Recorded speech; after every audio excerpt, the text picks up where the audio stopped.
자, 이어서 광전효과 문제풀이 해보겠습니다. 이것도 뭐 이렇게 오래 걸리죠. 사실 광전효과 문제는 빨리 풀려면 또 빨리 풀 수 있는데 약간의 설명을 곁들여서 그래도 빨리 해볼게요. 개념은 다 익히셔야 됩니다. 뭐 보시면서 익히셔도 상관없고.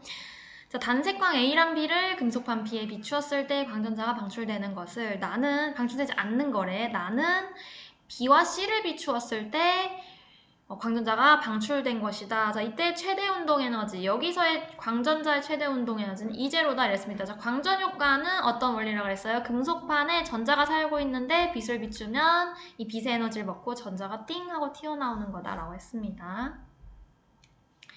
자, A의 진동수는 P의 문턱 진동수보다 크다. 이 전자를 빼내기 위한 빛의 최소 진동수를 우리가 문턱 진동수 혹은 한계 진동수라고 했잖아. 그러니까 A의 에너지랑 B의 에너지는 P 금속판 P의 우물 안에 있는 전자를 빼낼 수 없는 거예요. 왜냐면 우물이 너무 깊은데 A의 에너지나 B의 에너지나 별로 이 전자들에게 우물의 깊이보다 크지 못한 거예요. 우물의 한계 진동수보다 큰 진동수가 아니라서, 그렇죠? 빠져나오지 못하는 겁니다. 그래서 A의 진동수나 B의 진동수나 모두 P 금속 P의 문턱 진동수보다 작다라는 걸 알 수가 있고, 근데 이번에는 동일한 금속판, 동일한 우물 안에다가 또 B를 비추고 이번엔 새로운 빛 C를 비췄더니 전자가 나왔다는 건 A랑 B는 얘네들에게 어떤 그런 에너지를 주지 못했지만 충분한 우물을 벗어날 수 있는 에너지를 주지 못했지만 C라는 빛은 이 우물을 극복할 수 있는 충분한 에너지를 가진 빛이었던 거야. 따라서 C의 진동수는 그죠? 금속판 P의 우물의 깊이인 이 금속판의 문턱 진동수보다 C의 진동수가 훨씬 C라는 광자의 진동수가 훨씬 컸다는 걸 알 수가 있죠. 왜 그러는 거예요? 광자의 에너지는 HF, 진동수에 비례한다라고 했죠. 자, 그 다음 A랑 C를 P에 비춘대. 그럼 A는 역시나 전자를 건드리지 못하지만 C가 전자를 방출되지. 전자를 빼내는 에너지를 갖고 있죠. 그래서 C를 P에 비추면 P에서 방출되는 광전자의 최대 운동에너지 마찬가지로 E제로가 되겠죠. 그러니까 결국 여기서는 A도 어떤 역할 못해, B도 어떤 역할 못해. 순수하게 지금 C만이 금속판의 전자랑 1대1로 매칭이 되고 있는 건데 얘가 가진 에너지, 그쵸? 가 광전자의 우물을 극복하고 운동에너지 전환되는 건데 하면은 다시 하면은 자, 요게 우물이 깊이 있어. 이게 금속판 P야. P 안에 전자가 갇혀 있어. 자, C라는 빛이 다가오고 있어. C라는 빛이 전자를 향해 다가와. 이 에너지를 100이라고 해볼까? 자, 이 우물의 깊이를 우리가 30이라고 해볼까요? 자, 그러면 우물 안에 있는 전자는 100의 에너지를 가지면 30은 자기가 우물 안에서 나오는데 쓰는 거야. 그러면 얘가 갖고 있는 최대 운동 에너지는 70이 되지. 그쵸? 그러니까 A와 C를 비춰도 결국 A는 아무 역할도 하지 못하고 C만이 오직 전자에게 영향을 행사하기 때문에 결국 얘는 나와 동일한 상황입니다. 나 상황과 동일한 상황이기 때문에 P를 비추면 방출되는 광전자의 최대 운동 에너지는 역시나 70이겠지. 역시나 E제로로 같겠죠. 그쵸? 문제에서 최대 운동 에너지가 E제로라고 했으니까, 그쵸? 요것도 동일한 상황이다. 이렇게. 광전자의 특징은 뭐라 해서? 광전자의 광자, 요 빛을 가진 빛 알갱이 하나랑 전자 하나는 1대1로만 매칭돼야 된다라고 했고, 그 다음에 17번 보게 되면은 17번은 진동수와 운동에너지 그래프네? 그러면 이거 하나 알아야 되죠. 광전 효과에서 식이 거의 없지만 식 한 개만 제가 알아두라 그랬거든요. 광전 효과에서 방출되는 이 전자의 최대 운동 에너지 공식이 있었죠. 최대 운동 에너지식 하나 있었다? 뭐지? 최대 운동 에너지 EK라고 쓴다 그랬죠? 최대 운동 에너지는 광자의 에너지 빼기 우물의 깊이, 즉 1함수 혹은 HF-HF0에서 문턱 진동수가 곧 요 우물의 깊이에 해당하는 진동수다라고 했었죠. 이때 그래서 요거를 우리가 1차 함수로 바꾸면 요런 직선 함수가 돼요라고 했죠. 1차 함수가 돼요라고 했죠. 그래서 X축이 진동수, Y축이 최대 운동에너지라는 걸 알 수 있고 이 P와 Q의 기울기는 플랑크 상수로 같아요라고 했죠. 그리고 여기서 이 X절편을 뭐라 그랬어? 운동에너지가 0이 되는 시점이니까 운동에너지가 0이 된다. 즉 HF-W수가 0이 된다. HF가 1함수가 되네. 1함수에 해당하는 진동수를 문턱 진동수라고 그랬으니까 요 X절편이 금속의 문턱, 한계 진동수구나. 문턱 진동수랑 한계 진동수는 같은 의미입니다. 그래서 P 금속의 한계 진동수는 2분의 1 F0고 F0 정도인 것 같고요. Q 금속의 한계 진동수는 2분의 3 F0인 것 같아요.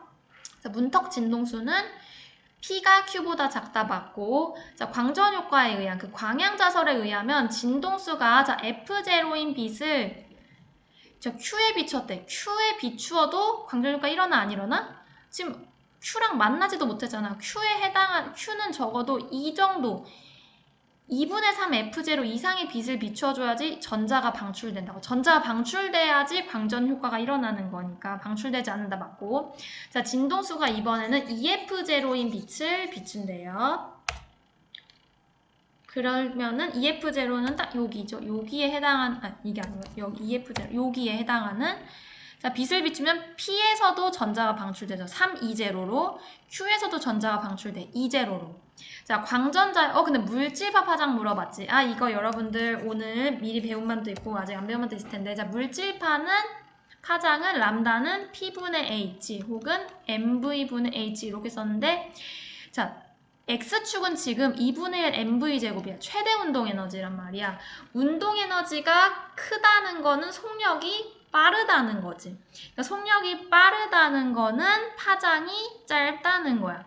근데 문제는 정확한 정량적인 값을 3배 차이나? 라고 했을 때 속도가 몇 배 차이나? 루트 3배 차이 나지. 왜냐면 지금 운동에너지는 V제곱에 비례하는데 에너지는 3배밖에 차이가 안 나니까 속도는 루트 3배 차이 나는 거야. 그래서 광전자 물질파 파장의 최소값은 물질파 파장이 최소라는 건 물질파 파장이 가장 작을 때, 가장 작으려면 속도가 최대, 즉 최대 운동 에너지를 의미하는 거거든요. 최대 운동 에너지에서 물질파, 전자의 최대 운동 에너지, 전자가 최대 운동 에너지를 가질 때 물질파의 파장은 Q에서가 당연히 더 길겠지. 왜냐면 속도가 느리니까. 근데 이게 3배가 아니라 루트 3배가 돼야 돼. 그쵸? 그러니까 답은 기억, 니은이다. 이렇게. 넘어가서 자, 요 문제는 수업 시간에 하긴 했거든요. 그래서 빠르게 볼게요. 자, 여기 전압이 바로 제가 정지 전압이라고 했습니다. 그리고 A, B에서 지금 자, 여기 5보다 큰 부분 이제 순방향 전압이 걸리는 부분을 보면 전류가 일정하게 흐른다. 그쵸?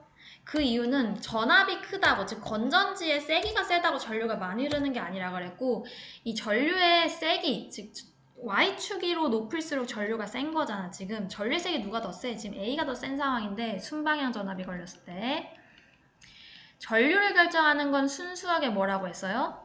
빛의 세기야. 빛의 세기라는 거는 광자의 빛 알갱이의 개수, 즉 밝기라고 했다. 그래서 A는 지금 밝은 빛이고 B는 덜 밝은 빛이지. 그러니까 A는 세기가 센 빛이고 얘는 세기가 약한 빛이에요. B는. 자, 그 다음에 반대편으로 보면 음의 전압 부분을 보면 여기 이제 역방향 전압이 걸린 건데 역방향 전압에서 이 전압이 전류와 0이 되는 시점의 전압을 이제 저희가 정지전압이다. 정지전압이라는 거는 금속판에서 전자가 이제 운동에너지를 갖고 반대편 극으로 갈 때 이 전자가 못 움직이게 하는, 이 전자를 못 움직이게 하는 최소한의 전압이라고 보시면 되거든요. 야, 너 가지 마. 여기 붙어 있어. 하고 얘를 잡아두는 이제 전압이 되는데 이 전자의 운동에너지가 예를 들어서 70이라고 해보자. 그럼 70을 잡으려면 정지전압은 최소 70이 돼야겠지. 근데 만약에 전자의 운동 에너지가 30이야. 그럼 정지 전압은 30이면 되겠지. 결국 이 정지 전압이 크다라는 거는 이 금속판에서 방출되는 전자의 최대 운동 에너지도 그만큼 크다라는 소리입니다. 자, 그럼 문제 풀게 되면은 B라는 금속판에서의 정지 전압은 꽤 세. 근데 문제를 보게 되면은 금속판에 빛을 비춘다 그랬는데 이 단색광 A랑 B를 비춘다 그랬거든요. 그러니까 금속판은 동일한 거야. 이거 좀 지울게요. 동일한 금속판 안에 A랑 B를 비춘 거거든요. 이렇게 동일한 금속판 안에 한쪽에는 A를 비추고 한쪽에는 B를 비췄어요. 이렇게. 둘 다 광전류가 흐르지. 근데 A는 세기가 더 센 빛이야. 그쵸? 강한 빛이고 B는 약한 빛인데 광전류가 0이 됐을 때죠. 즉 정지전압은 B를 비췄을 때가 더 세다는 건 B에 뭐가 세다는 거야? 에너지가 세다는 거야. 그래서 얘는 뭐 70으로 튀어나오면 B를 비춘 빛은 70으로 튀어나오면 A를 비춘 전자는 30으로 튀어나오는 거니까 B는 약하지만 에너지는 크다. 진동수가 큰 빛이다. A는 빛은 세기는 강하지만 진동수는 작은, 에너지는 작은 빛이다 라는 걸 알 수가 있죠. 우물의 깊이가 30이라고 했을 때 A 빛의 에너지는 60, B 빛의 에너지는 100 이런 식으로 되는 거죠. 세기 말고. 근데 이제 문제는 이제 A, B를 동시에 비췄대. 지금 이 상황이지. 동시에 비췄을 때 정지 전압은 A를 받은 전자는 30, B를 받은 전자는 70을 튀어나가는데 정지 전압이라는 건 전자의 운동 에너지가 0이 돼야 돼.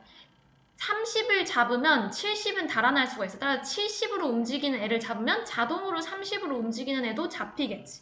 그래서 최소한의 0으로 만들 수 있는, 전자의 속력을 0으로 만들 수 있는 최소한의 전압은 70이어야 돼. 70은 B를 비췄을 때이기 때문에 VB가 됩니다. 그러니까 VA가 30, VB가 70이라고 하면 70짜리를 잡아줘야 되지. 쌤, 3번은 100이니까 둘 다 잡히는 거 아닌가요? 이랬을 때 얘는 정지전압이 아니라 그냥 그때는 저 한참 미치기 때문에 어차피 전류가 흐르지 않아. 그때는. 그러니까 고려할 필요도 없고 이건 정지전압이라고 하지 않죠. 마지막 문제 19번. 자, 이거 앞에 했던 문제 방금 요 문제랑 17번 문제랑 똑같은 그래프죠. 그럼 설명을 생략하겠습니다. 자, 1함수가 아연이 제일 크고 세슘이 제일 작다. 근데 여기 최대 운동의 에너지가 0이 되는 걸 뭐라 그랬죠? 우리가 이때 x절편을 한계, 문턱 진동수라고 그랬어. 한계 진동수가 작다는 건 한계 진동수는 이 우물 깊이에 해당하는 진동수라고 그랬잖아요. 그래서 세슘의 1함수가 제일 작으니까 A는 세슘, B는 마그네슘, C는 아연이구나. 그쵸? 우물의 깊이가 깊네. 진동수가 커야지 크겠네. 1함수가 크겠네. 그럼 더 많은 에너지를 가진 빛을 비춰줘야지 전자 튀어나오겠다라는 걸 알 수가 있고 기억. 자, 근데 이 문제에서 15에 해당하는 빛을 비췄대. 여기에 해당하는 진동수를 가진 빛을 비췄대. 그러면 당연히 A에서도 방출되고 B에서도 방출되고 C에서도 방출되겠지. 왜냐면 요 진동수 자체가 지금 A, B, C의 한계 진동수를 모두 넘은 세기의 진동수이기 때문에 전자 광전 효과가 일어나고 니은 세슘에 비출 때 정지전압 가장 크겠지. 정지전압은 곧 뭐라 그랬어? 아까 말했지만 전자 최대 운동 에너지랑 같다라고 했잖아. 그쵸? 최대 운동 에너지는 1함수가 작은 애에다가 가장 많은 빛을 비춰줄 때 가장 전자가 빠른 속도를 갖고 튀어나오겠죠. 왜냐면 우물이 얕으니까 쉽게 튀어나올 거란 말이지. 그쵸? 자, 물질파 파장이 짧대 결국 이거는 속도를 물어보는 거지. 파장이 짧을수록 물질파 파장은 mv분의 h인데 속도가 클수록 파장은 짧아. 속도가 크다는 건 운동 에너지가 크다는 거고 최대 운동 에너지가 크다는 거고 최대 운동 에너지가 크다는 거는 정지전압이 크다는 거니까 가장 짧은 광전자는 마찬가지로 세슘에서 방출되겠죠. 이렇게 해서 문제 다 풀었습니다. 물질파랑 광전효과 이렇게 이어질 수 있구나 라고 했습니다. 여기서 방출되는 전자, 그러니까 빛을 비추면 광자라는 빛 알갱이를 비추면 전자가 튀어나오는데 이 전자는 입자지만 파동의 성질도 가질 수 있어. 그걸 우리가 이제 물질파라고 하는 거기 때문에 물질파라고 하고 그렇기 때문에 이 전자의 파장을 구할 수가 있다. 이때는 V는 F람다 쓰면 안 된다 그랬죠. 요거는 파동일 때만 쓰는 거. 물질파에서는 람다는 P분의 H. 요거를 쓰셔야 합니다.